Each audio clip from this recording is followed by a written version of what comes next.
South Africa के बल्लेबाजों ने भारत के गेंदबाजों का वो हाल किया जो शायद उन्होंने सपनों में भी नहीं सोचा था। गुवाहाटी के मैदान पे दूसरे टेस्ट में पहले ही दिन पे ऐसी शुरुआत मिली थी साउथ अफ्रीका को, जिसने उन्होंने दूसरे दिन भी पूरी तरह से खींचा और पहले दोनों दिन अपने नाम कर लिए। नमस्कार दर्शकों, आप देख रहे हैं इंडिया न्यूज। मैं हूं आकुर्ष कौशिक और साउथ अफ्रीका ने पहले बल्लेबाजी करते हुए 490 के करीब रन बना लिए हैं, 489 टू बी एग्जैक्ट। जी हां दर्शकों, 150 ओवर से ज्यादा वो बैटिंग कर गए और 489 का विशाल लक्ष्य, विशाल टोटल उन्होंने बोर्ड पे खड़ा कर दिया।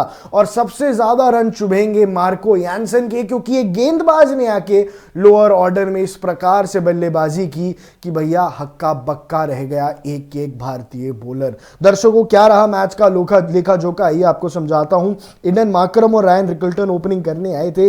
दोनों ने अच्छी साझेदारी दी, अच्छी शुरुआत दी टीम को और 38 रन और 35 रन रिस्पेक्टिवली उन्होंने बनाए। फिर स्टब्स को ऊपर भेजा गया, स्टब्स को नंबर 3 पे भेजा गया। उनके बल्ले से भी अच्छा प्रदर्शन आया। ट्रिस्टन स्टब्स ने 49 रन बनाए, अपने अर्धशतक से चूक गए।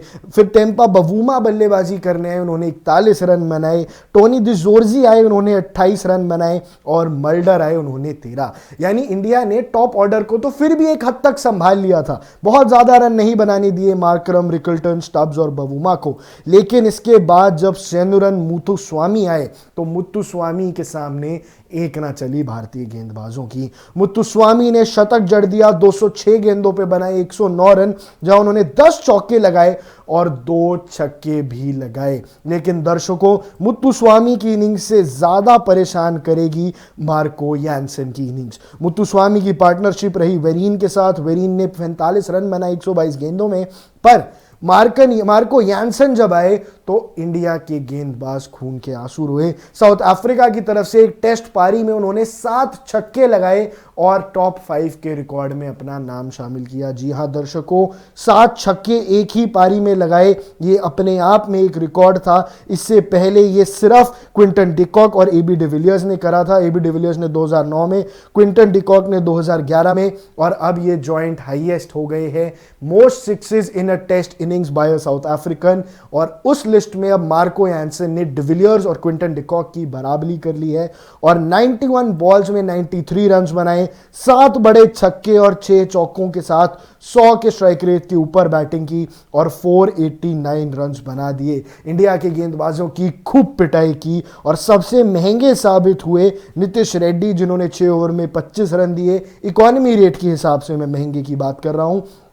मोहम्मद सिराज ने 30 ओवर डाले और 32 ओवर डाले जसप्रीत बुमराह ने। जी हां दर्शकों, इन दोनों ने मिलकर 62 ओवर डाले और दोनों ने मिलकर 181 रन खर्च किए। जहां की कुलदीप यादव की भी पिटाई हुई, लेकिन कुलदीप यादव को 4 बड़ी विकेट्स मिली। रविंद्र जडेजा ने ना रन दिए और 2 विकेट्स भी चटकाई और एक बार फिर समझा दिया कि रविंद्र जडेजा को मारना अभी भी किसी बल्लेबाज के बस की बात नहीं है। रविंद्र जडेजा एक टॉप क्वालिटी स्पिनर है और वो टेस्ट क्रिकेट के अंदर अब भी दहाड़ रहे हैं अपनी तलवार के साथ और अपनी गेंद के साथ भी। लेकिन भैया साउथ अफ्रीका ने 489 रन्स का जो पहाड़ खड़ा कर दिया है, अब बहुत मुश्किल हो जाएगी इंडिया के लिए ये टेस्ट मैच में आगे जीवित रहना, क्योंकि दर्शकों 1-0 से ऊपर है साउथ अफ्रीका। अगर ये मैच ड्रॉ की तरफ भी जाता है तो भी साउथ अफ्रीका सीरीज जीत जाएगी। इंडिया को इनके अलावा कोई ऑप्शन था नहीं, इंडिया को जीत के लिए ही जाना पड़ेगा, क्योंकि दर्शकों आज 1.5 दिन से ज्यादा खत्म हो गया था, 2 दिन खत्म हो जाएंगे